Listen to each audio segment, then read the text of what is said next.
Assalamualaikum warahmatullahi wabarakatuh. Perkenalkan, nama saya Fitra Alaudina, NIM A1B1191038. Di sini saya bertugas sebagai moderator dari kelompok 6 yang akan membahas materi mengenai penyimpanan dan retrieval kata. Sebelumnya saya akan perkenalkan terlebih dahulu anggota kelompok saya. Yang pertama ada Bella Amilea dengan NIM A1B1191001 dan Tenti Febri Satya dengan NIM A1B1191112. Baiklah, saya akan menjelaskan materi yang pertama, yaitu leksikon mental.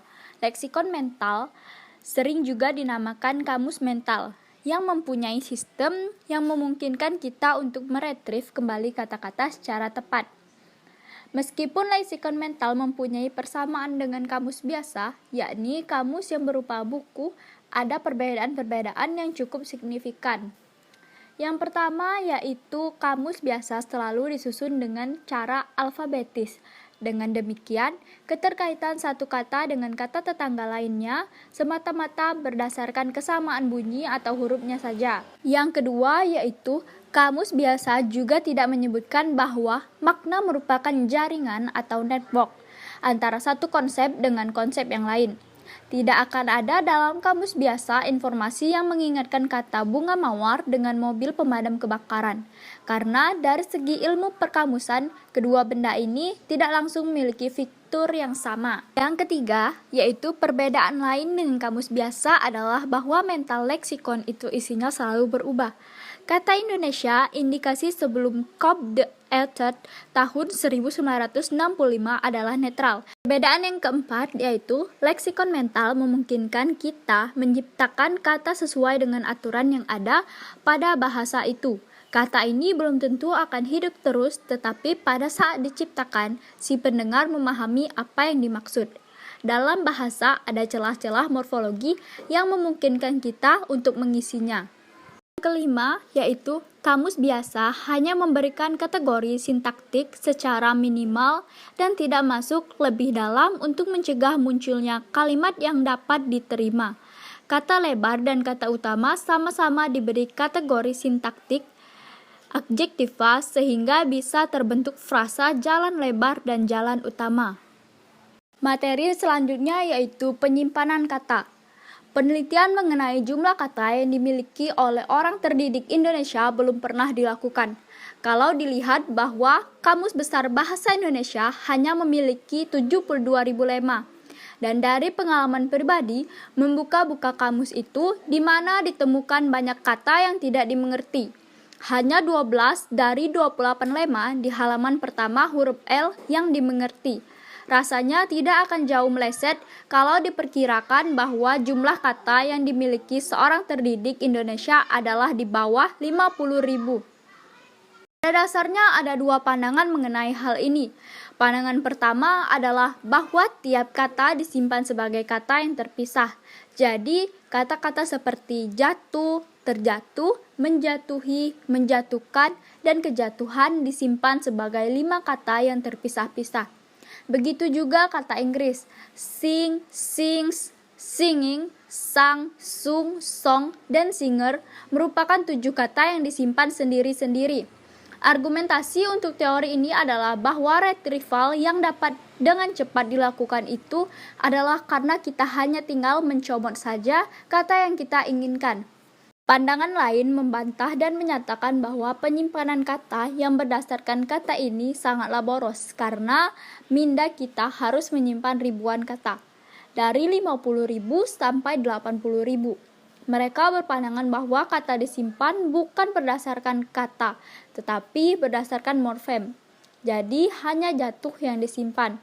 Afiks me, en, ke, an, kan, i, dan an disimpan secara tersendiri. Begitu juga untuk konsep nyanyi, hanya sing saja yang disimpan. Afiksnya disimpan tersendiri pula. Argumentasi untuk mendukung teori ini adalah pertama bahwa penyimpanan seperti ini lebih hemat. Untuk suatu konsep hanya satu yang disimpan. Konsep lain yang berkaitan diramu dengan mencampur morfem utama dengan afiks yang relevan.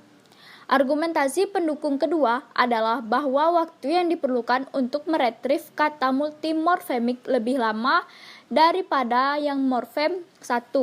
Pada tes yang telah dilakukan, kata hunter diproses lebih lama daripada kata doctor, karena hunter terdiri dari morfem hunt dan sufiks er, sedangkan doctor tidak berasal dari ramuan dog dengan er. Begitu pula kata-kata yang kelihatannya multimorfemik tetapi sebenarnya tidak. Baiklah, itulah yang dapat saya sampaikan. Materi selanjutnya akan dijelaskan oleh saudari Bella Amilea. Kepadanya dipersilahkan. Baiklah, selanjutnya saya akan menjelaskan materi tentang faktor pengaruh untuk menyimpan dan retrieval kata. Dari fakta-fakta yang telah ditemukan, tampaknya dasar penyimpanan dan retrieval kata itu tidak hanya satu atau dua saja, tetapi merupakan jaringan yang saling berkaitan. Suatu kata A bisa terkait dengan kata B karena alasan X, terkait dengan kata C karena alasan Y, terkait dengan kata D karena alasan Z. Suatu kata juga dapat lebih mudah direktif karena berbagai alasan pula. Faktor untuk menyimpan dan retrieval terbagi menjadi 5 bagian. Yang pertama itu ada kata yang sering dipakai. Pada dasarnya, suatu kata akan mudah direktif apabila kata itu sering dipakai. Dalam bahasa Inggris misalnya, Fredrik lebih sering dipakai daripada kata Philip. Dalam bahasa Indonesia, kata meninggal atau mati lebih sering dipakai daripada kata mangkat atau wafat. Orang mungkin bahkan akan keliru kapan memakai mangkat dan kapan memakai wafat. Begitu pula, kata yang konkret umumnya lebih mudah direktif daripada yang abstrak. Yang kedua itu medan semantik. Dalam medan semantik, kata-kata memiliki suatu ciri tertentu dimasukkan dalam medan yang sama. Kata-kata seperti mangga, jeruk, apel, rambutan, dan nanas termasuk dalam satu medan yang sama, yakni buah, sepeda, motor, mobil, truk, dan bis termasuk medan lain, yakni transfer. Kilir lidah hanya terjadi dengan kata dari satu medan yang sama. Orang tidak akan terkilir dari jeruk misalnya sepeda atau dari truk ke apel. Kilir lidah seperti ini menunjukkan bahwa salah satu menyimpan kata adalah dalam mengelompokkannya dalam satu medan semantik yang sama. Yang ketiga itu ada sintaktik. Dalam kilir lidah, kata yang terkilir pastilah berasal dari kategori sintaktik. Apabila yang terkilir adalah verba, maka verba pula lah yang menggantikannya. Apabila nomina, nomina pula yang menggantikannya. Yang keempat itu ada pembagian kata menjadi kata utama dan kata fungsi. Kata utama seperti nomena beras, verba mandi, adjektiva besar tampaknya disimpan terpisah dari kata fungsi seperti di, harus, yang, dan bawa. Ini terbukti dari penderita apasia Broca yang kehilangan kemampuan untuk merektif kata fungsi, tetapi dapat merektif kata utama. Yang kelima itu ada kemiripan bunyi. Orang yang lupa-lupa ingat, pasti tekaan katanya tidak jauh dari targetnya. Jumlah suku kata yang sama, bunyi awal yang sama, dan seluruh kata itu mirip dengan kata dicarinya. Selanjutnya, model penyimpanan dan retrieval kata. Untuk mencoba menjelaskan bagaimana proses mental ini terjadi pada manusia, para psikologis mengajukan model. Model teoritis, model-model ini terbagi dalam dua kelompok besar, yaitu serial search model dan parallel access model. Serial access model, model yang paling dikenal adalah model yang diajukan oleh Forster tahun 1976 dan 1979, Gleason dan Ratner 1978, halaman 171, Harley 1995, halaman 88-90. Menurut teori ini, kita merektif kata dengan cara seperti kita memakai kamus. Begitu kita mendengar atau melihat kata, kita lalu menentukan apakah kata itu kata dalam bahasa kita. Setelah itu, kita cari informasi mengenai kata itu. Serial search model mempunyai dua tahap. Yang pertama dinamakan access file, yang kedua dinamakan master file. Selanjutnya itu ada parallel access model. Ada 3 model yang banyak dikenal adalah yang pertama logogen model, kedua itu koneksionis model, yang ketiga itu ada cohort model. Yang pertama logogen model, diciptakan oleh Morton tahun 1969. Model ini beranggapan bahwa tiap kata mempunyai logogen, yakni sebuah daftar yang menghitung jumlah fitur antara kata yang ada dalam leksikon dengan kata yang menjadi input. Yang kedua itu ada model yang dikembangkan oleh Mechelen dan Rumelhart 1981 yang mempunyai 3 tingkat. Yang pertama itu tingkat input, yang kedua tingkat di mana unit berkaitan dengan huruf secara individual, yang ketiga itu ada tingkat output. Yang ketiga adalah cohort model. Cohort model diciptakan oleh Marsland dan Wilson tahun 1973 untuk memahami kata secara lisan. Model ini hampir sama dengan model kosinionis dan model logogen, hanya saja model cohort terbatas pada input dan lisan.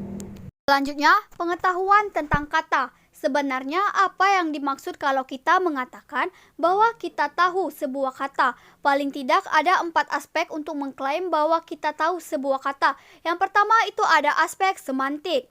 Dalam pengertian semantik ini, kita tidak hanya tahu makna dasarnya saja, tetapi juga nuansa-nuansa lain yang terkait dengan makna itu. Yang kedua itu ada aspek kategori sintaktik. Tanpa mengetahui bahwa kata sepatu adalah nomina, orang tidak akan dapat memakai kata itu. Pengetahuan mengenai kategori sintaktik ini merupakan bagian wajib dari klaim kita karena susunan kalimat ditentukan oleh penempatan kategori sintaktik pada penempatan yang benar. Yang ketiga itu ada aspek fonologis. Sebagai penutur asli, kita tahu secara intuitif tidak hanya bunyi-bunyi apa yang ada pada bahasa, tetapi kita juga bagaimana bunyi-bunyi itu diatur. Yang keempat itu ada aspek pragmatik. Pragmatik memberikan petunjuk kepada kita kelayakan dalam berbahasa. Aspek hubungan sosial antara pembicara, pendengar, dan pihak ketiga juga perlu menjadi pengetahuan sehingga bahasa yang akan kita pakai diterima dalam masyarakat. Baiklah, itu saja yang bisa saya sampaikan. Saya kembalikan kepada moderator. Baiklah, materi selanjutnya akan dijelaskan oleh Saudari Tenti Febri Satya, kepadanya dipersilahkan. Makna suatu kata. Makna kata merupakan bagian dari pengetahuan kita tentang kata. Namun, kadang-kadang kita tidak tahu benar seberapa jauh makna yang kita kuasai itu. Misalnya, ambillah kata bujangan. Dalam Kamus Besar Bahasa Indonesia, bujangan didefinisikan sebagai pria yang belum beristri. Dengan definisi seperti ini, apakah anak lelaki yang berumur 10 tahun juga bujangan? Begitu juga lelaki yang sudah cerai. Apakah dia menjadi bujangan lagi? Kadang-kadang masalahnya muncul karena adanya kategorisasi yang tak pasti. Muncullah 2 teori, yakni 1. Teori fitur dan 2. Teori berdasar pengetahuan. 1. Teori fitur.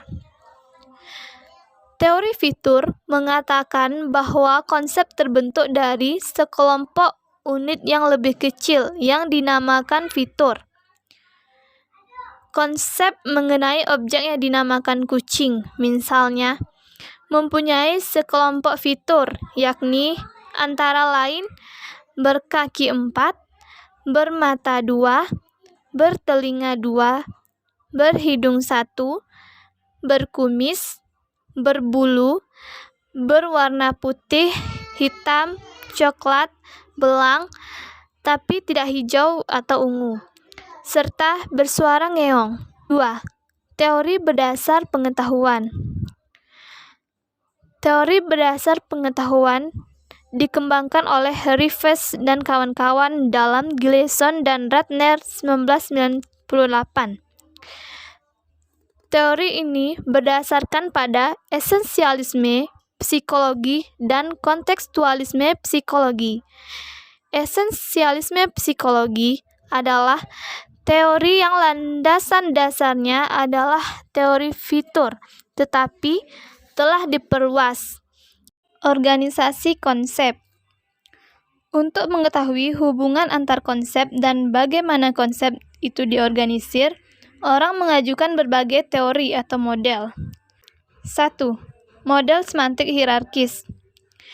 Salah satu model adalah model semantik hierarkis yang diajukan oleh Collins dan Quillian tahun 1969 dalam Harley 1995. Menurut teori ini, konsep terkait satu dengan yang lain secara hierarkis. Hubungan konsep dalam satu node dengan konsep dalam node yang lain bersifat hierarkis. Artinya, konsep yang paling atas, yakni binatang, memayungi semua konsep yang ada di bawahnya. Teori ini mempunyai beberapa kelemahan, antara lain A. Kata-kata abstrak tidak mudah dibuatkan hierarki. B. Tidak selamanya orang mengikuti hierarki.